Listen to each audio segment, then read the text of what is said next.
Um, Welcome to this webinar hosted by the Jobs Fund. Thank you for joining us this morning. Today's webinar is on a topic of great relevance and significance, and we're really excited to explore with you how we can leverage supply-side economic strategies to enhance and grow the informal sector, as you all know, a crucial component of South Africa's economic landscape. Throughout this session, we will delve into various aspects of the informal economy, including its current state, challenges faced by workers and businesses, and the opportunities it presents for economic development. The informal economy in South Africa, as many of you are aware, serves as a vital source of employment and economic activity. It represents a dynamic segment of our economy, contributing to job creation, poverty alleviation, and entrepreneurial activity. However, it often faces challenges such as limited access to resources, regulatory hurdles, and inadequate support structures. Despite its importance, it often remains under-researched and underappreciated in policy discussions. Today, we aim to shed light on this vital sector, exploring its potential to drive job creation, economic resilience, and inclusive growth. It is widely reported that South Africa has one of the highest recorded unemployment rates in the world. A number of unique, mostly negative features set South Africa's labour market apart. One such standout feature is that stubborn, sticky joblessness is experienced for long durations, and it is distinguished by significant barriers to the labour market. Another significant feature of South Africa's high unemployment rate is the conspicuously weak contribution of informal sector employment, especially compared to peer economies. In recent research, as well as the evidence to be presented today, finds that South Africa's share of formal sector employment is largely on par for South Africa's level of economic development. The research presented is the result of a collaboration between the Development Policy Research Unit, School of Economics, University of Cape Town, and the Growth Lab, Harvard Kennedy School of Government, Harvard University. The research explores the current state and challenges of South Africa's informal economy, effective supply-side strategies and policies that can enhance the sector, and makes recommendations for policymakers and stakeholders to foster a supportive environment for informal enterprises. I'm going to encourage you to engage in the discussion. Professor Bhorat would like to complete his presentation, but I'm going to ask that you submit your questions in the chat. It will make it easier for us to then respond at the end of his presentation. So without further ado, let's get started. I'm delighted to introduce Professor Haroon Bhorat.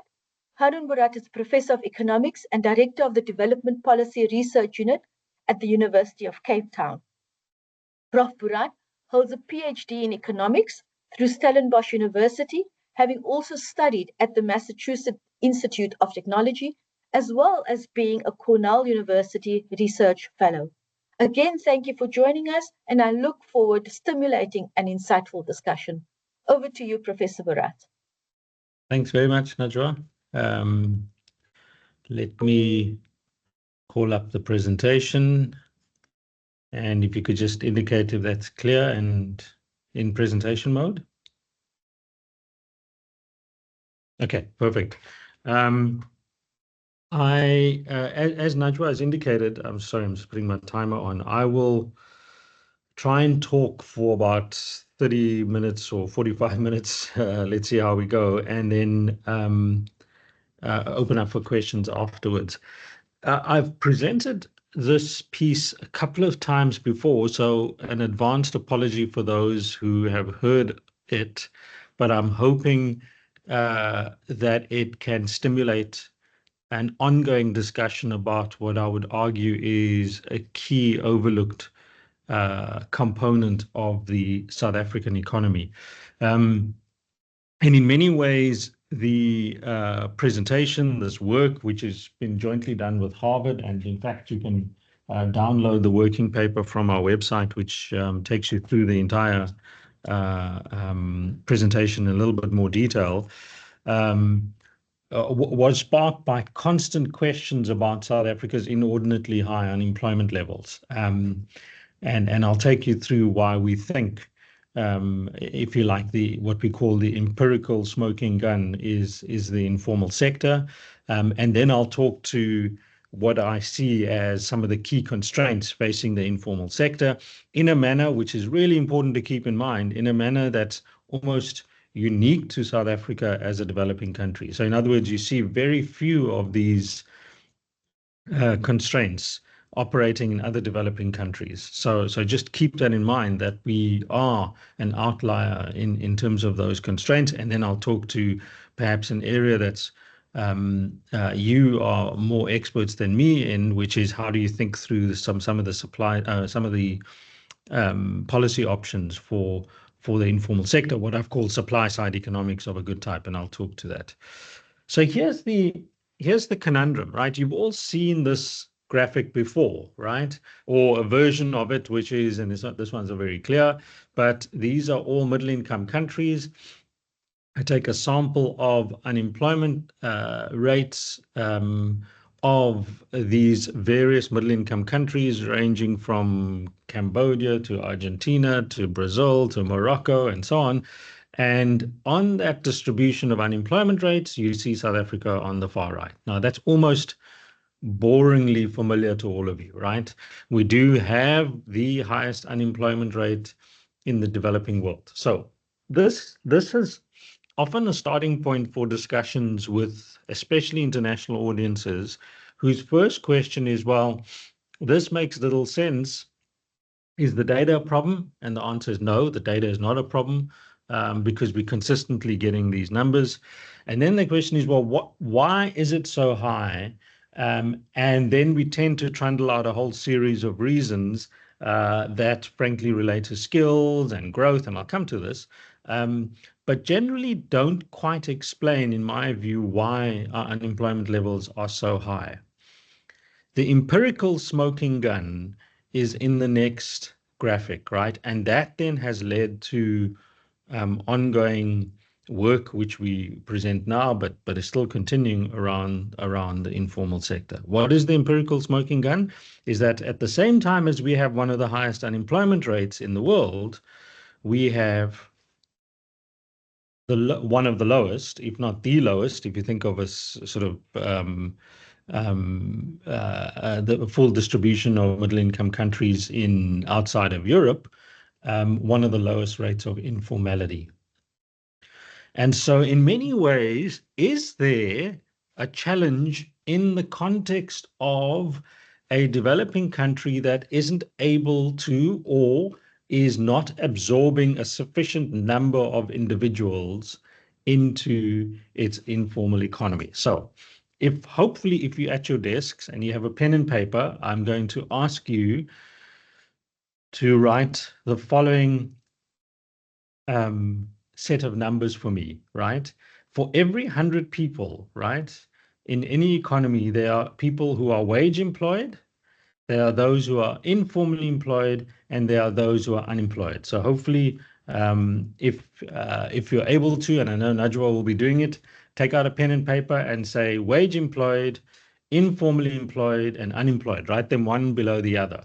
And if I told you that for the standard developing country, so in other words, in the sample, the ratio, right, of individuals that are in wage employment, informal employment, and unemployment is 45, 45, 10.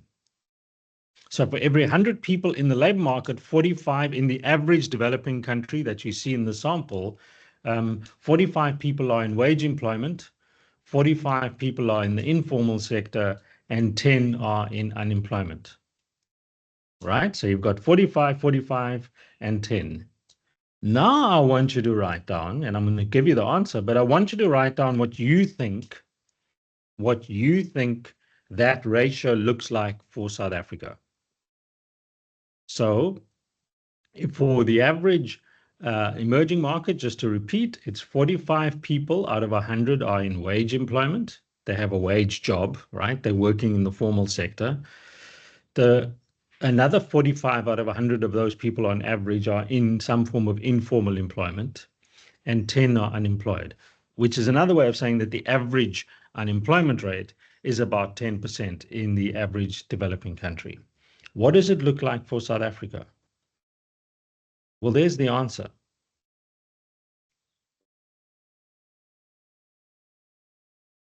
So that is an astoundingly different answer to what we generally get when I ask this question, and if we're doing this live in front of audiences. Almost everybody underestimates the share of workers in South Africa that are in wage employment. So in fact, in South Africa, just to be very clear, in South Africa, we don't have 45, let me take the laser pointer, we don't have 45 people in wage employment like the average middle income country. We have 50. We have more people in wage employment than we have than relative to other emerging markets. We don't have a wage employment problem in the relative sense. What is the issue? Well, we have only 16 out of 100 as opposed to 45 out of 100 people in informal employment, and therefore 34 out of 100 are sitting in unemployment.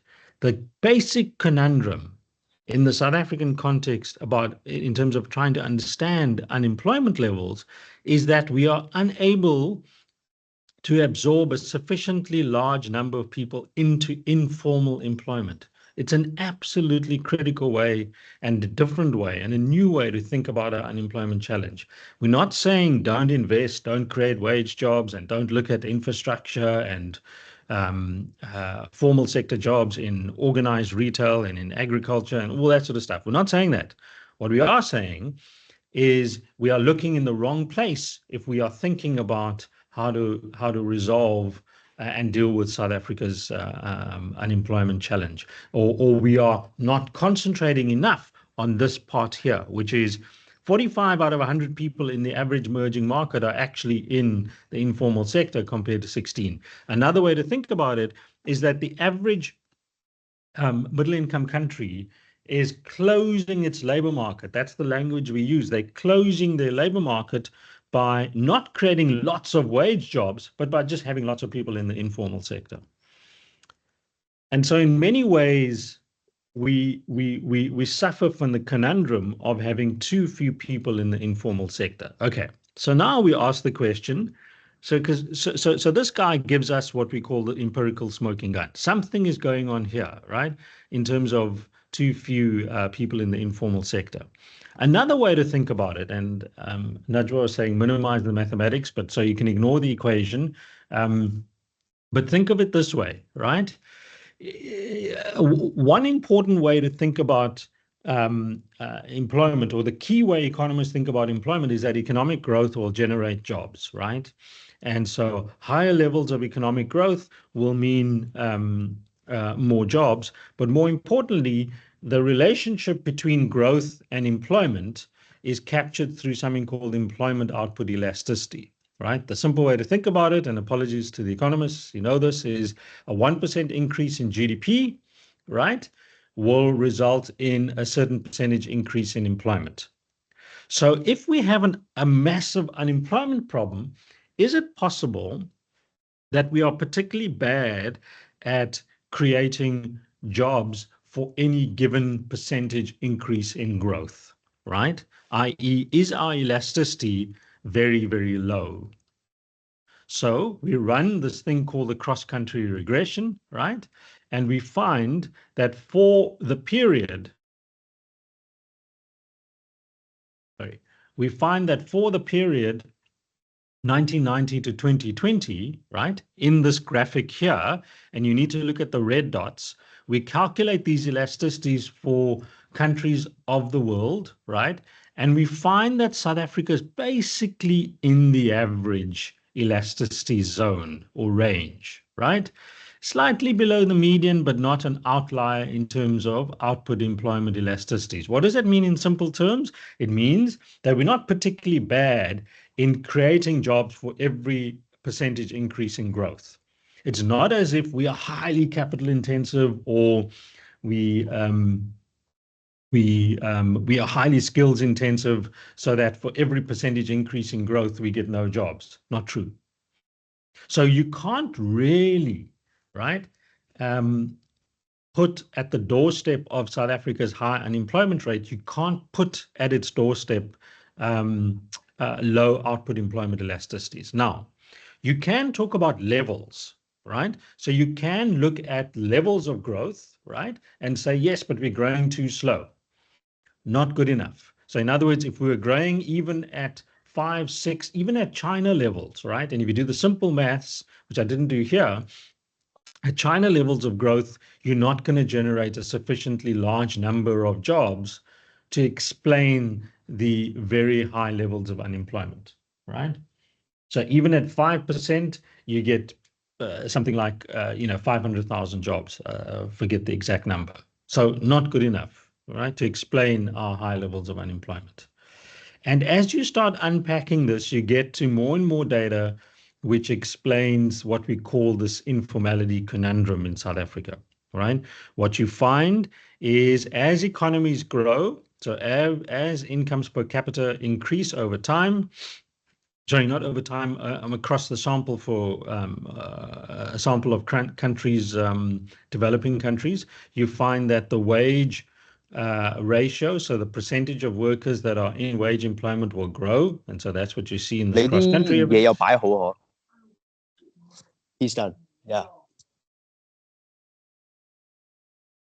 And so South Africa is right there on the graphic, right? So you'll see that South Africa, okay, is pretty much bang on the regression line. And so for a given level of GDP per capita, which was the point I made really earlier in a descriptive sense, we have more or less the acceptable level of wage workers as a share of total employment. However, when you look at our log of incomes per capita, relative to own account workers, which is another way of thinking about the informal sector, we're below the regression line. So in other words, for our given level of income per capita, we should be somewhere here, like a Thailand and so on, in terms of informality, but in fact, we're below the regression line. Too few workers in informal employment. Another way to think about it is economies with certain levels of informality, right, will have a certain equilibrium, if you like to think of it, unemployment level. That's the 10% unemployment rate that's about here.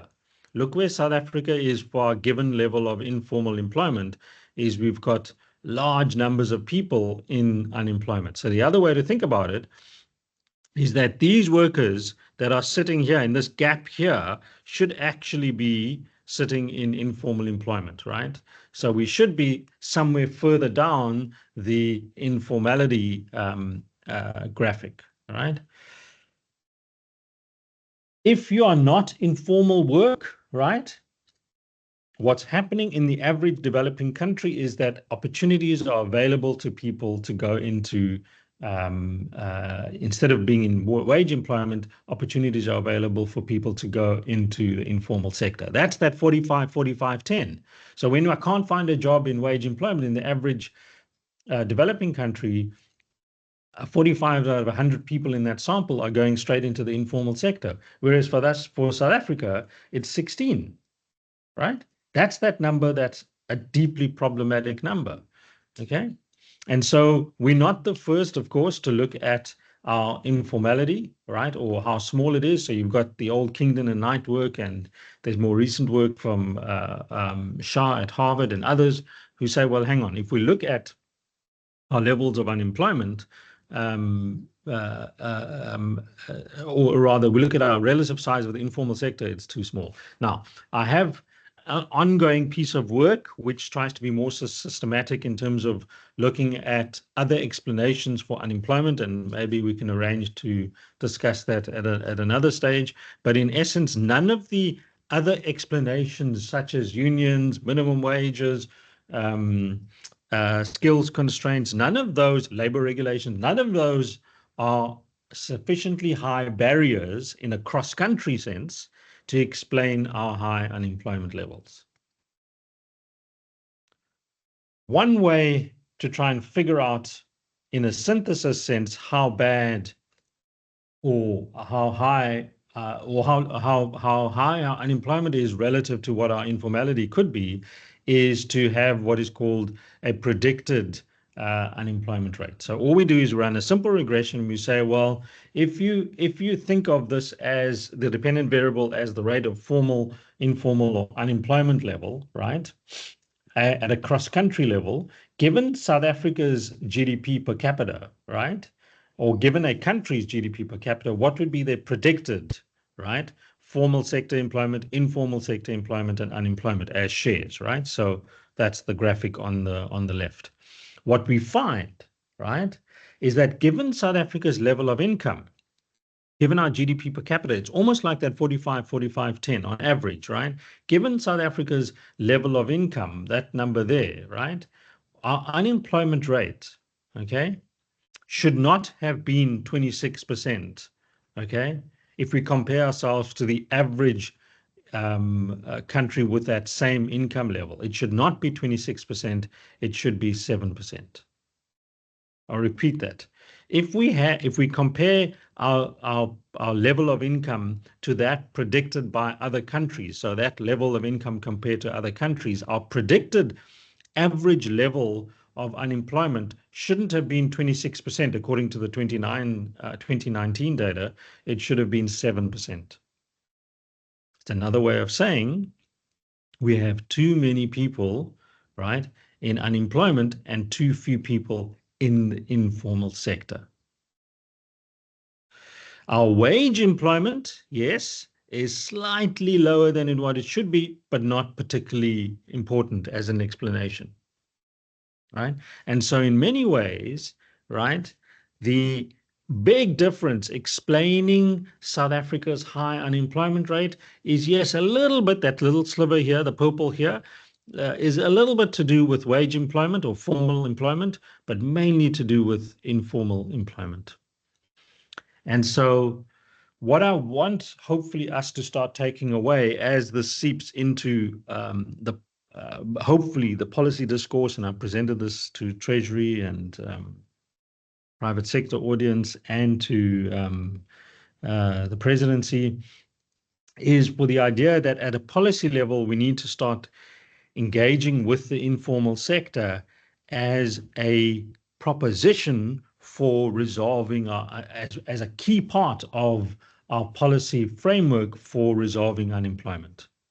So how do we start thinking about that? Well, we start going to that standard framework that economists use, which is what are the constraints to informal sector operation in the current South African context. So what we do here is we run through the list of constraints that we think are intrinsic, are critical for resolving the expansion or the further growth or the freer operation even of the informal sector. It is critical to realize that the Constitution protects, right, informal traders. So the Constitution, right, protects free engagement in trade or economic activity. And the, constitutional lawyers will tell you there's the famous Somali Association of South Africa versus the Limpopo DET case, which found in favor of Somalian traders. But in essence, within that broader framework, of course, there's enforcement that comes through in terms of regulating economic activity. Now, of course, that's for companies in the private sector, listed and unlisted, and so on. But there is something called the Business Act of 72 of 1991 that regulated informal trade, right? Now, that act originally removed all the restricted laws concerning business licensing, hours, where you could operate in, and so on. The problem was municipalities were unable to cope with trading in these public spaces, and that led crucially to something called the Business Amendment Act of 1993. That Business Amendment Act of 1993, in our view, was absolutely critical in increasing the regulatory oversight and management and operation of informal traders, a step backwards in our view, right? So maybe if I just pause here, just to give you a very simple way to think about this. When we were working with the Harvard team on this paper, we asked them, okay, so what are the regulations governing operation of informal sector workers in India and Mexico? What are the regulations? And they looked at us and they laughed. And they laughed because there are no regulations. There is no licensing. There is no scheme of operations. Well, there may be sub-laws here and there, but they're definitely not enforced, right? And so the average developing country does not have a regulatory architecture. You have to understand that there's no regulation of the informal sector, at least formally in the way that we have. And we'll run through this and you'll begin to see that this is an incredibly turgid, organized, over-regulated part of the economy.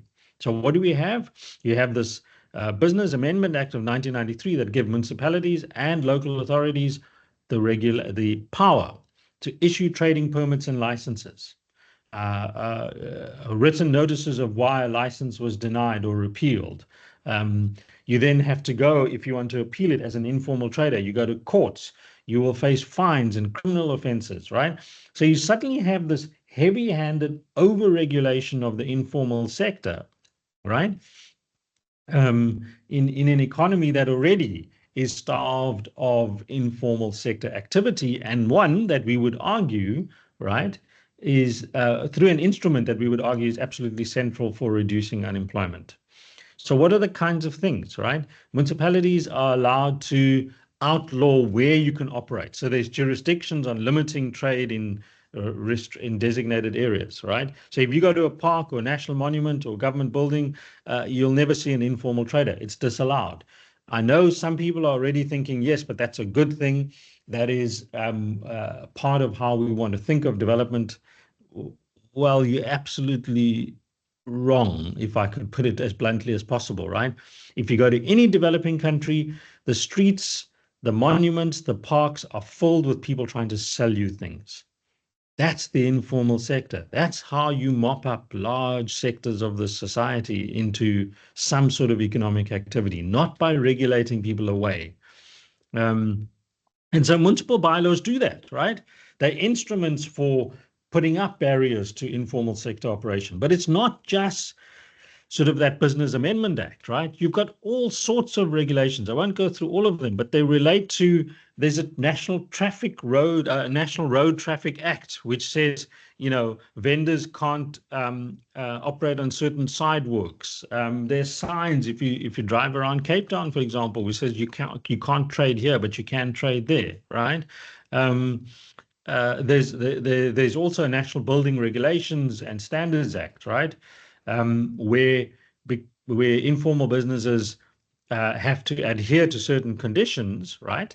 And therefore, in fact, effectively are removed from operating in any sort of structured formal environment. There's pollution acts, there's counterfeit goods, which is probably a good thing. But there's the health regulations and so on. So the entire architecture of South Africa's local government and trading regulatory framework is designed, right, to put barriers to entry for a sector like the informal sector that shouldn't have a barriers to entry, right? We sound more like a developed country, right, that wants to put up sort of formal regulations for micro enterprises instead of one where you should allow free entry and exit of the sector. So we've done some work for the city of Cape Town, but I think this is very, very true for other municipalities, not specific to the city of Cape Town, but essentially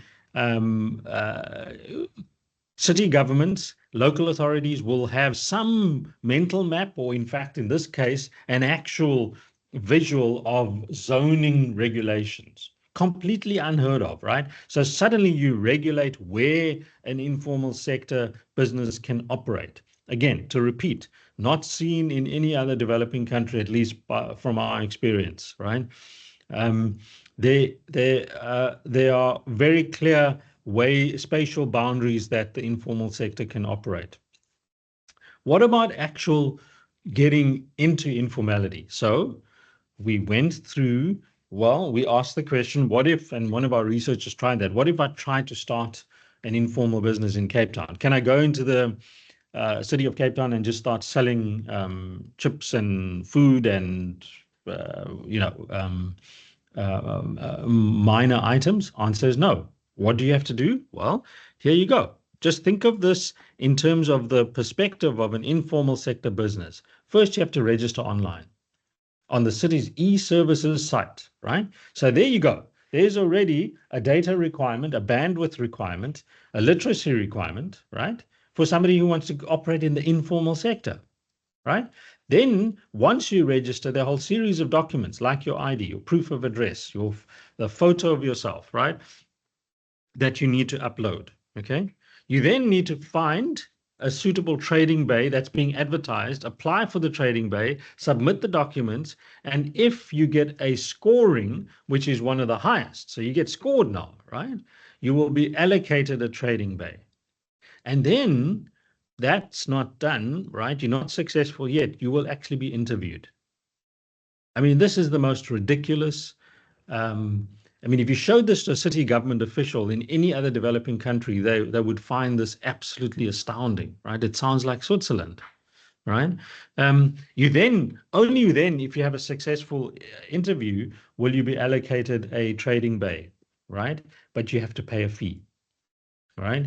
And after all of that's done, you still have to go through an induction course. This sounds completely antithetical to what an informal sector business should be doing. And hence the reason we would argue that it serves as a massive barrier to the growth of the sector. But that's not all. You've got the regulatory architecture, but you also have the very well-known South Africa spatial barriers, right? So a second key barrier. So apart from the overall regulatory barriers that cascade from the Business Amendment Act right through to city governments, you have the exogenous spatial barriers. So you have individuals, as we know, with township areas are way too far away from city areas, right? We've got one of the highest transport costs as a share of household income in the world, right?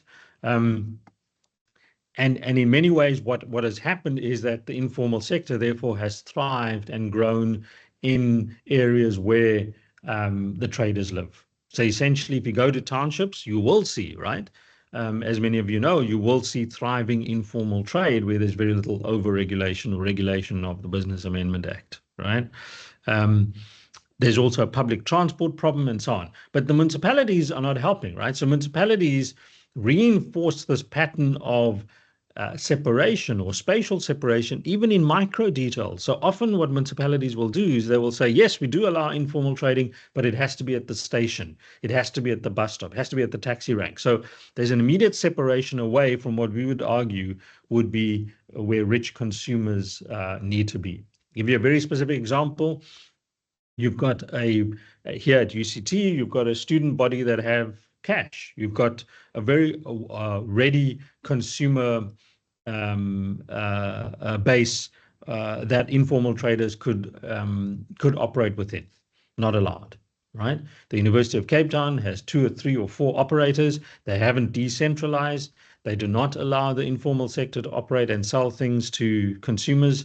And as a process, that's a massive barrier. And in the process, a massive barrier to entry.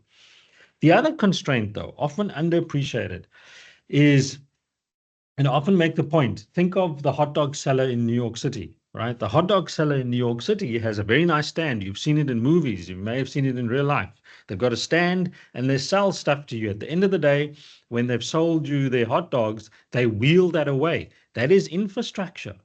That's a storage facility. That's infrastructure that the city actually provides. The city of Manhattan or the city of New York provides that to those hot dog sellers. South African informal traders don't have any infrastructure, but additionally, they don't have any bolt-on infrastructure such as ablution facilities, waste removal, electricity, and so on, right? Lights at night. None of that is provided by the city, and it's not seen as important or relevant. So what we would prefer is clean pavements, right? Again, that look like Europe, and keep the informal traders away and make sure that we have very large formal sector firms selling you things in big malls, right? In shopping malls. That's the South African sort of ethos of how we should do business. Wrong way to think about it, right? And in fact, the econometric work we've done, that's this data point here we've got here, shows that when businesses have access to amenities, right, they're more likely to stay operational and more likely to expand employment over time. So the simple point, yes, we focus on finance and credit a lot, but arguably, right, arguably the provision of amenities, right, the provision of infrastructure, what we call infrastructure to informal traders, is absolutely critical for their growth. So often when we think of infrastructure, 9 out of 10 times in the South African conversation, infrastructure revolves around ports, rails, road, energy, of course, right, but not about lockable storage for the informal sector. And just as a reminder, this is not expensive, right? These kinds of infrastructure needs are not particularly expensive. But what they do get at, so to come to my language of supply side economics of a good type, is they do get to firms. So stop thinking about firms as only large formal sector firms, but think of the informal sector operator in the city of Cape Town or Joburg, right, or Buffalo City as being a firm, right? Because they are an enterprise and a firm, we should think of that support to them as a supply side policy initiative. Of course, one of the more unusual, for South Africa, unusual constraints we face is that of crime. So what we do see is a lot of firms, and there has been work done on this, is that firms, particularly in the informal sector, report that the fear of crime or an incident of crime acts as a key constraint in both operating their business and in some cases also even opening their business, right? And so in many ways, the idea that in protecting or promoting the growth of the informal sector, we need to start thinking about things like financial products that include theft insurance, right? And here we mean simply that an informal sector operator should be able to insure their cell phone from theft, and the prices should reflect that, right? So that's a bigger discussion about how financial services move out of their traditional markets and move into their non-traditional markets, right? In terms of spaza shops and so on. And I think that's a really important conversation. In general, it's also about the state and the policy of the state in, rather than the police acting as enforcers of regulating the informal sector, but in fact protect the informal sector from criminal activity. So we've got it all the wrong way around again. And we've got econometric work that I've done showing that the purchase of theft insurance and other forms of insurance actually increases turnover amongst informal sector firms. How do you want to think about that? Well, the average company who's listed or is a formal sector company, when the car breaks down or when the car is stolen, guess what? They have insurance. And insurance will allow them, right, because they paid the premiums, that will allow them to purchase a new car.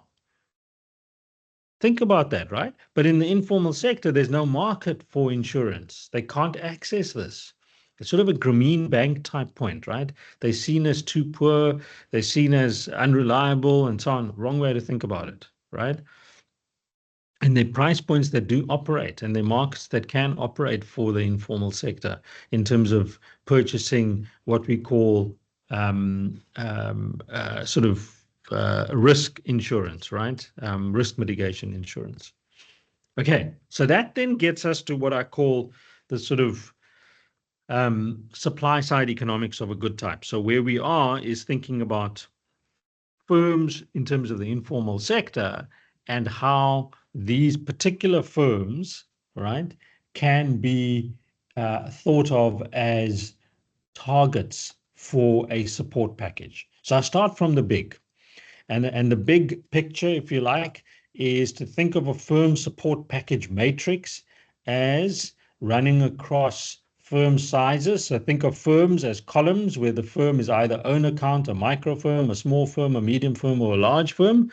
But that firm requires a support package from the state or from a local government that's in different categories, different broad categories: regulation, infrastructure, then you get something called supply side incentives or human capital, and there could be any list. Let's just be very clear. You could have fiscal outlays and so on. I'm just giving an example here. But a nice way to think about this graphic, if I just get the laser point out, is let's think of infrastructure. When you think of infrastructure support, right, we're often always operating over here, large firms. We think of transport, we think of water, we think of energy, ports, and so on. That's large firms, right? Sometimes you think about small and medium firms where it's about the cost of electricity and so on. But in fact, for informal sector firms over here, the own account and the micro enterprises, it's actually the infrastructure need is actually about storage. The infrastructure need is about the space to operate.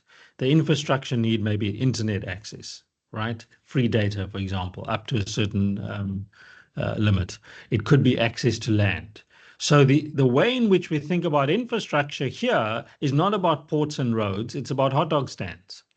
Likewise with regulation, government is heavily focused on reducing, and correctly so, deregulating extensions to non-parties in the Labour Relations Act or red tape for small businesses. Good idea, right? Important, but they're not thinking about zoning laws and whether the Business Amendment Act is actually antithetical to the operation of small business, the informal sector. And so we can go on, right? One of the big things that I think is absolutely a sort of a red light in terms of what's wrong with how we think about employment generation down here is that fiscal outlays, we are spending a lot of time thinking about social grants while at the same time charging hawkers or traders a license fee. So you have to purchase a license fee that's 2,000 Rand a year, while at the same time, the state is giving 350 Rand to people in the form of an SRD. So somehow those who want to work, those who want to start a business are being charged by the state, right? It's the wrong way around, right? Why do we want to make business activity for those at the bottom end? Why do we want to penalize that kind of activity? It doesn't exist in any part of the world. There's nowhere in the developing world where the informal sector is taxed simply to start a business. The informal sector should not be taxed, right? And that's why you end up with the kinds of numbers we see where the informal sector is far, far too small. Okay, so has this been done or tried in other parts of the world? Well, we have examples. We have examples from the World Bank sort of economic inclusion package, and one can have a conversation about that, although that's much broader. It's about food security and it's a much bigger story. But there are examples of randomized controlled trials that have been run in Bangladesh, in Uganda, and so on, showing either you transfer capital like livestock, right? So you give livestock to female entrepreneurs in the case of Bangladesh, or assets or skills transfers, or in the case of Uganda, you simply give people cash, right, to start a business, and the impact is overwhelmingly positive. So you see that supply side initiatives, right, supply side support to the informal sector will inevitably grow these businesses. Now we can talk about the details of how to get to appropriate policy packages, but one idea is, well, let's go back to the firm policy matrix and let's think of this three-part block here where you're looking at regulation, infrastructure, and broader supply side incentives. So should it be a transport subsidy? What about zero rating of hawkers licenses, right? What about a wage subsidy? An ETI is operating, but it's only for formal sector businesses, right? What about an ETI for those who have a hawker's license and so on? Why aren't we providing more oxygen to the informal sector? Now, which of these broad policy proposals, regulation, infrastructure, and some sort of fiscal support would be the right way to go? Or should you open up a conversation across all three is, of course, where we end off and a policy conversation needs to begin. I will say that this is these are not very expensive initiatives, and they're not very large in reach. I mean, you're talking about 1.2, 1.3 million individuals in terms of support. In many cases, I think the big picture is about deregulation, right? So at the heart of the regulatory challenge is to do less, right? That's a big challenge for government. That's a big challenge for the society. It means essentially opening up your cities. It's removing the Business Amendment Act, the National Buildings Regulations Act, removing those parts of the legislation that constrain the operation of the informal sector. Now, as you can imagine, that's a very scary place for city managers, for SALGA officials, even for national government to be thinking about, right? Arguably, you have to find a route to deregulating the informal sector, right? If you don't do that, you're constantly chasing an unemployment rate that's never going to fall, right? And it's a little bit of a pivot, at least, from local government towards away from over-regulation towards allowing more support and deregulating the informal sector.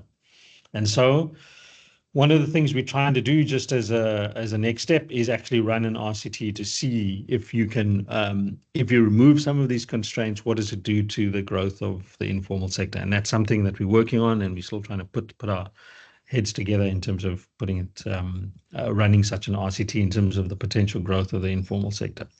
Be that as it may, what I'm hoping for as I conclude is that you've taken away from this presentation the argument that the challenge to our unemployment rate lies not in insufficient wage employment, but in an informal sector that is far too heavily constrained, over-regulated, and is not given sufficient oxygen.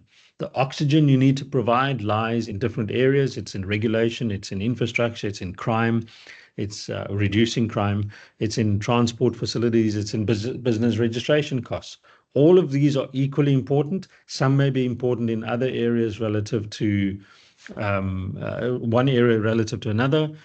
But thinking about these 5 constraints with the overall view of opening up opportunities for the informal sector rather than banishing them to the sidelines of economic activity, in my view, is absolutely central to resolving our unemployment challenge.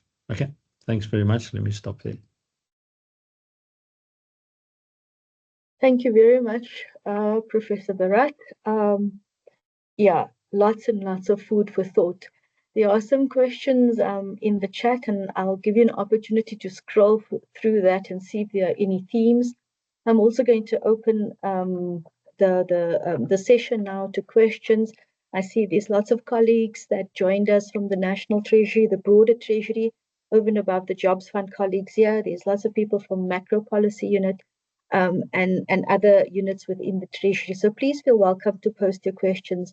While you're thinking of those questions, just perhaps, Professor Bhorat, to add, further substance, not that you need it, to one of the comments that you've made around barriers to the informal sector. My team, in the Jobs Fund team, in the Jobs Fund, we make available grant funding on a competitive basis, and we work with project intermediaries, and those intermediaries are able assist us to reach the informal sector, right? Because that's kind of their niche space in which they play. And my team, we go out on a quarterly basis, and we engage with the those people who are receiving grant money. And when they came back last week and reported what is very real is the issue of crime and security. So they engaged with an informal vendor. What was the business like? What do the revenues look like? What are the turnovers look like? And a frightening fact was that most of the money that they make, they had to pay over as protection money. I mean, I can confirm that myself. I've gone out on site visit. I found myself in Delft, in front of the vendor's store. There's the purveyor of drugs, and in Cape Town they refer to them as drug merchant. the drug merchant is busy, making a sale there, but at the same time, there's also others who, are running the protection racket in the industry in that particular area. And of course, we're very curious as to what we were doing and why we were engaging with those vendors. So it's a real barrier to the informal sector and for people to be able to thrive and do well. I hope that you've had a chance to scroll through some of the questions, and then I'm going to, please respond. And then if anybody in our audience would like to put up their hand now to ask a question, please feel free to do so. Over to you, Prof. Thanks, Najwa. So I'm just running through the question. So the question about the expanded unemployment rate, yes, it would be worse, right? So the figure would actually be worse in terms of inability to generate jobs or economic activity for the informal sector. So I think, how can we encourage the informal sector ratio to increase? I think I've tried to answer some of those, and certainly the idea that you think of these constraints as operating, whether it's crime, whether it's regulation, whether it's spatial mobility, all of these as operating with different importance levels, right, in different locations becomes critical. And then, you can't assume that, well, the informal sector is not growing, but we haven't fixed a crime problem, for example, right? So we have to be clear about these constraints.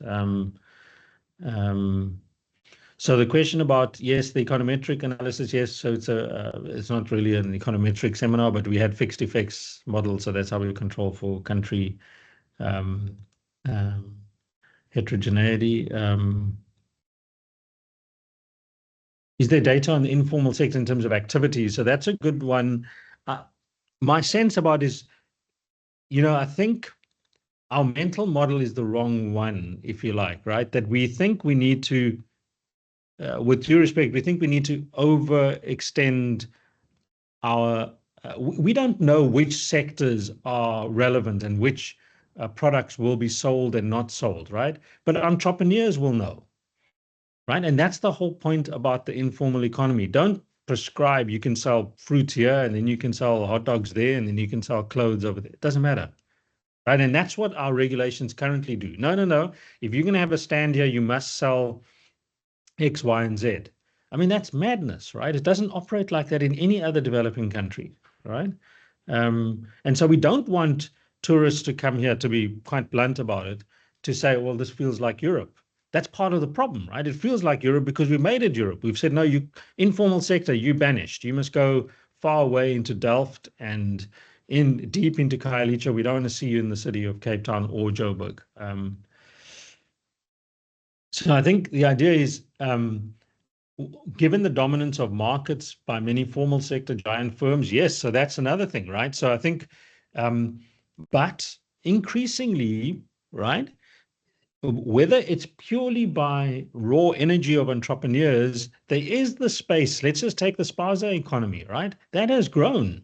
It's a massive part of the retail landscape, right? So even you can deal with market dominance and over-regulation of the large operators in a separate sphere, right? The Comcom can take care of that.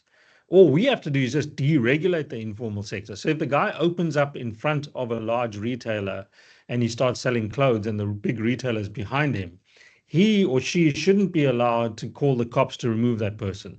That's part of, right? That's part of local government regulations giving oxygen to the informal sector. Prof, there's two questions. There's two hands. One, I recognize Yaneli and then Okay. Lebogang. All right. Perhaps when you come on, just introduce yourself and then ask your question. Yaneli and then Lebogang. Good morning, colleagues. I'm Yanele, work at the National Treasury. Thank you for the presentation, Prof. Just wondering though, how much informality is too much informality? Like, I think you'd agree that it wouldn't be practical to have the streets of Pretoria lined up with food trucks or whatever, and other cities. So how and where do we draw the line? And once that line has been drawn, how does it then actually get enforced? So what type of regulation would need to exist to make sure that a line gets drawn and that once the line has been drawn on the sand, everybody stays behind that line? Okay, so Yanele, stay on the lines because I want to have a conversation with you. So can I ask you to switch on your camera so I can see if that's feasible? So my question to you, Yanele, is if I told you, right, that there'd be no crime, and we were able to offer storage facilities, there'd be no ablution problems and so on, but we were able to cram the streets of Pretoria with informal sector operators everywhere possible. And in doing so, we created, I'm thumb sucking, 100,000 jobs. Would you think that would be a positive outcome? Yes, it does sound like a Exactly. positive outcome. It also sounds like utopia. But Yanele, that's my point about the mindset. So you started out, and with due respect, I don't want to make an example of you, but that's the policy response always. But we would have to agree that they can't have everybody coming in. It's a them and us. It's like this notion of keep the informal sector away. And I don't mean that's what you're saying, but often that's the mindset we have. Whereas if you remove the constraints and there's no crime, and you've provided storage facilities and you've got ablution facilities and you've resolved all those constraints which are not expensive, and you've created economic activity and taken people out of unemployment and you switch that ratio, then suddenly you have a solution that works. Whereas we start out from the mindset that you've got to regulate. No, you've got to you've got to remove the barriers, right, that prevent the informal sector from operating. That's all we have to do, right? And the rest follows through. And you see that most other countries, the problem with us is that we set up European cities with apartheid, right? We set up white cities, so cities for privileged few, and then we're trying to undo that. It's a bit like going into Switzerland and saying, okay, let's dump 7 million unemployed people now, start the informal sector. That's sort of the problem we have. Whereas in most developing countries, there was a natural evolution of people moving into cities and starting to sell things everywhere and anywhere. Let me stop there.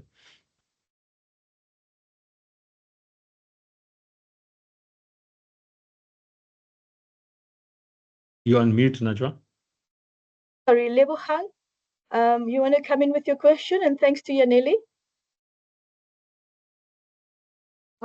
I'm hoping that can you see me? Yes. Okay, thanks. Thank you very much, Dr. Haroon Bhorat, for the presentation. I would like to find out the 16% from that 100, where 50 were able to create wage employment and 16 informally employment and 34 is unemployed. But that 16, and compared to other countries where they're able to create 45, the difference 29. Therefore, that 16, are they complying with these regulations that you are saying are sort of binding constraints for other informal sectors to come on board? Because I just want to understand, what informed this 16? Are they coming on board or what? And you may recall, Professor, that previously when we had the session with the World Bank, we spoke about moving people from welfare or from grants to employment. But critically so, you said, and that is what I liked, moving people from entrepreneurship and creating jobs, for themselves, and not relying on the state. And I think it's something that I liked. But when you look at this binding constraint, are you also holding that notion that what you've proposed is still achievable in light of this binding constraints? Equally so, you may recall during COVID, the spaza shops, the program led by the Department of Small Business Development. The spazas were approached with some funding, including capacity building, but some of them decided to remove themselves when they were supposed to apply for permits and so forth, because their interpretation was that they are going to be taxed, and tax is an issue for them. Therefore, they decided not to comply and moved away from the support package that the government wanted to give during COVID. So in these three areas that I've highlighted, what do you think we can do, to make sure that we support the informal sector over and above the binding constraints? Lastly, I think this is going to require a government-wide or a whole-of-government collaboration. It's a good intervention, but we are going to need to canvass this, Najwa, in different line ministries that are involved. For instance, Talrat, agriculture, because they've got small farmers. You've got Department of Small Business. You've got DTIC with the incentives that I think, because at the moment, Najwa, some of them are not working. There's violence in and out of these incentives. And it's a demonstration that actually they're not giving value for money. So why can't we redirect it as part of support package that goes to the informal sector? Thank you. Thank you, Lebogang. Prof? Yeah, I think those are excellent points. I more agree with Lebogang than have a response. I think so here's one idea, because it's such a big beast, right, to try and tackle regulation, crime, and so on. So one of the ideas we've thought about is that if you think of the informal sector as heterogeneous, where those that have been in operation for a number of years, but are unable to move from the township to cities, are almost mature enterprises. How about you start with that? So you start with a program that's explicitly about tripling the number of informal operators, but bringing them into cities, so that, I'll give you one example. In Bogota, in Colombia, if you want your car serviced, you go to an informal sector operator that's next to a shopping mall. I've seen it literally, right? Next to a shopping mall, there's an informal sector operator, and he or she will service your car. That's the kind of, right? So once you allow those mature enterprises to come into the cities, then we're in Lebogang's world, where we start thinking of policies, deregulation, crime prevention. All of that needs to come in to remove the constraints for these operators. And then just the final point is, there's something wrong when we're giving an SRD of 300-400 Rand a month, right? So make it 3,600 Rand a year. But if I want to start a business, you're charging me 2,000 Rand a year. What are we doing here, right? Why are we charging somebody who wants to be economically active? And that's about supply side economics of a good type, right? That if you want economic activity, it doesn't have to be a wage job in the formal sector. It can eventually be there, but you should be able to start a business without being hindered. And in fact, the president said this, right, in the SONA 2 years ago. Why are we attacking informal sector enterprises who are trying to make a living on the side of the streets? Thank you, Prof. Elvis, you want to come in? But as you do, I just wanted to comment. Have any of us seen the master plan on the informal economy and growing the informal economy? Where's that master plan? It talks to Lebogang's point around, a whole of government approach, a whole of country approach to expanding the informal sector. Elvis? Thank you so much, Najwa. Thanks, Prof, for the insightful presentation. I do have got a question on the, if you don't mind, Prof, please, if you can go to slide 6, the one that was, providing visualizations of the box plots in terms of the employment and output elasticity. Thanks. My question is on the elasticity factor there, given that for any growth level, we have got some associated different degrees of shifts in the employment potential, but that also then depends on the growth process. The question that I have, which is actually, derived from that visualization, is on the period 2010 to 2019, where we see a shift kind of compared to where we were standing in 2000 to 2009, what could have happened, particularly in that period, that has made the elasticity, to have such a drastic quick jump?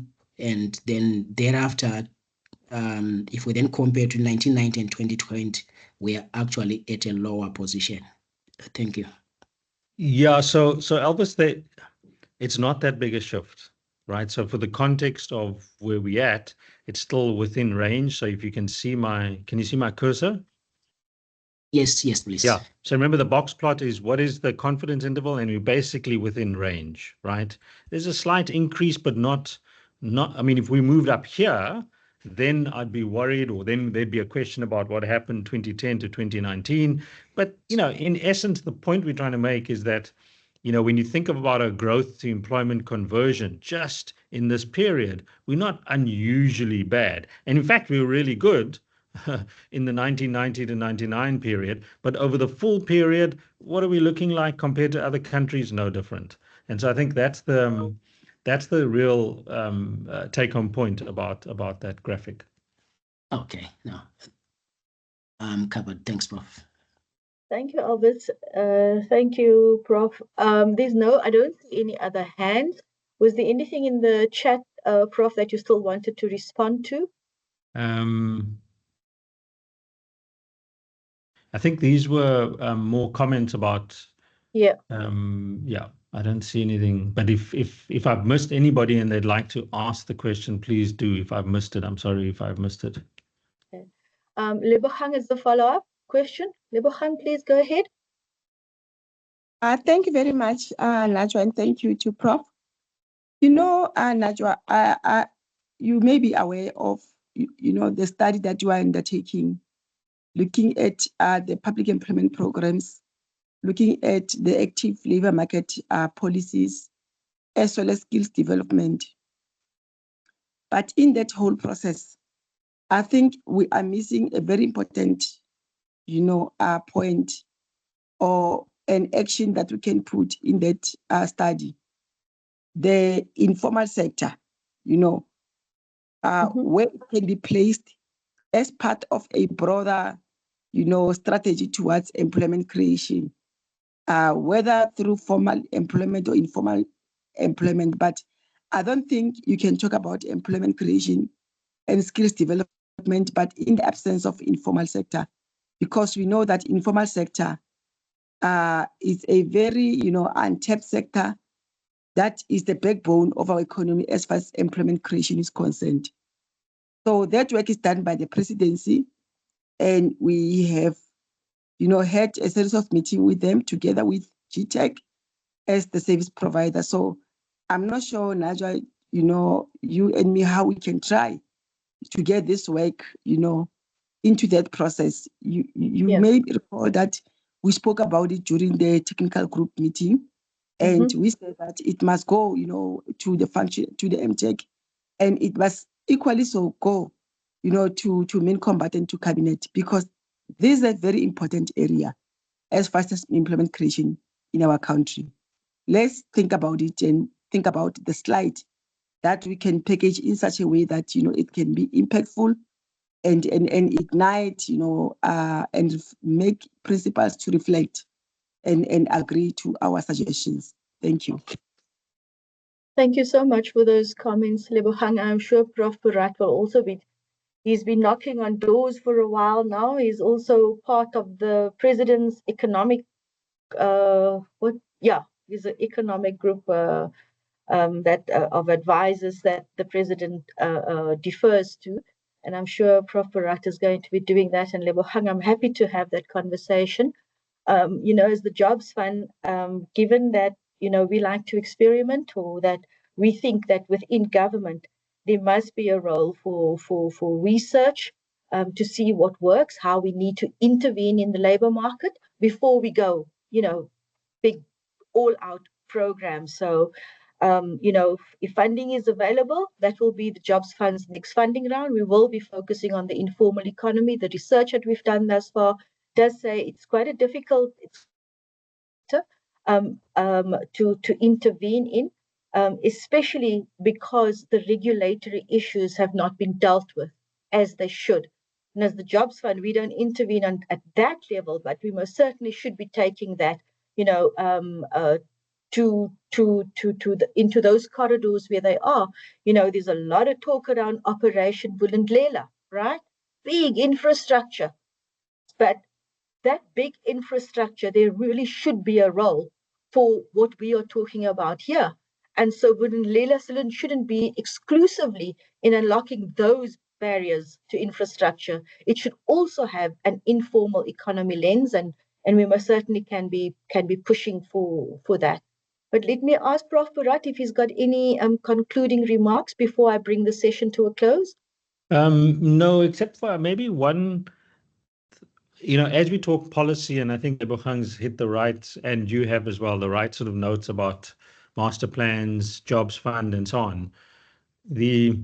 Maybe I'm overstating it, but I think one of the key institutions here is SALGA, right? And how one thinks about, because it's really difficult beast, because it is actually literally talking to that regulator that sits in a city department or a city official and say, well, okay, but why are you regulating these stands? I know we don't think of this as important, but actually it is, right? Because it's a barrier to entry, and it's getting into the intestines. And maybe, Najwa, it's about the Jobs Fund and Treasury hosting, and that's what we're trying to do maybe next year, is a much bigger workshop of all these practitioners where this stuff is useful, but it's not really useful for all of you as a policy implementation plan. And we need SALGA officials, city officials in the room to guide us, actually. That's my final word. Sorry. Yeah. Thank you. That's the informal economy in Daba. How do we get it, get some real growth happening there? What do we need to do? What are the key levers we have to pull on? And I mean, all of us, I don't know how many, and I'm sure, everybody participating here this morning, you must be really sick and tired of when people say, one of the key barriers is the regulation.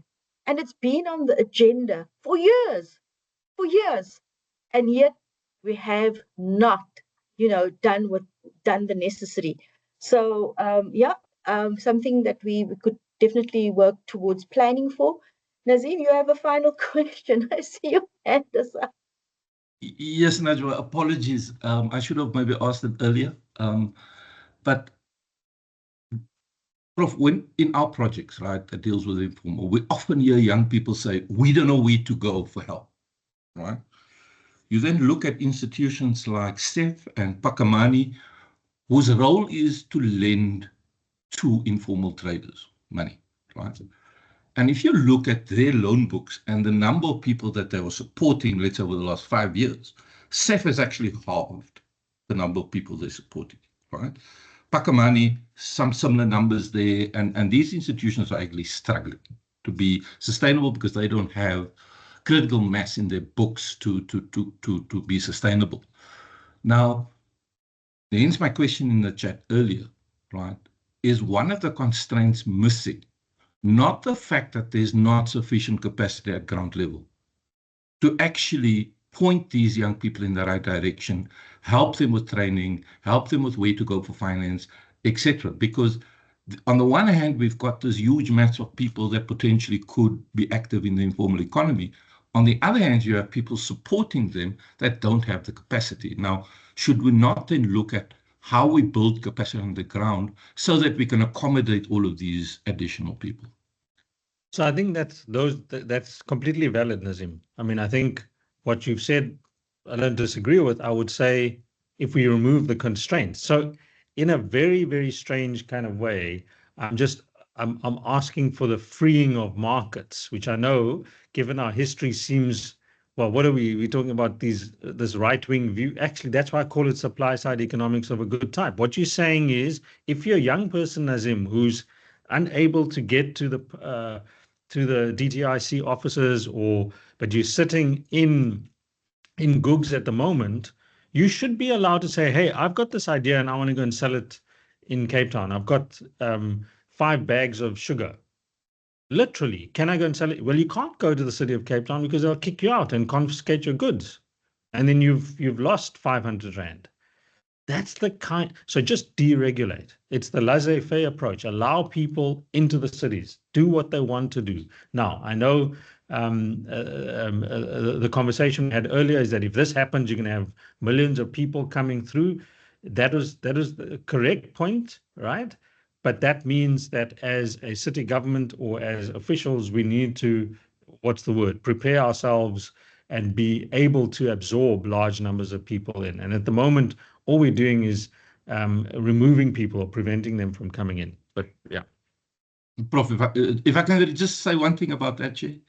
And I heard you say this before, Prof, where the regulations, particularly in Cape Town, and how they're enforced, is really about protecting the formal traders, like a Woolworths or whatnot, because they don't want informal traders on the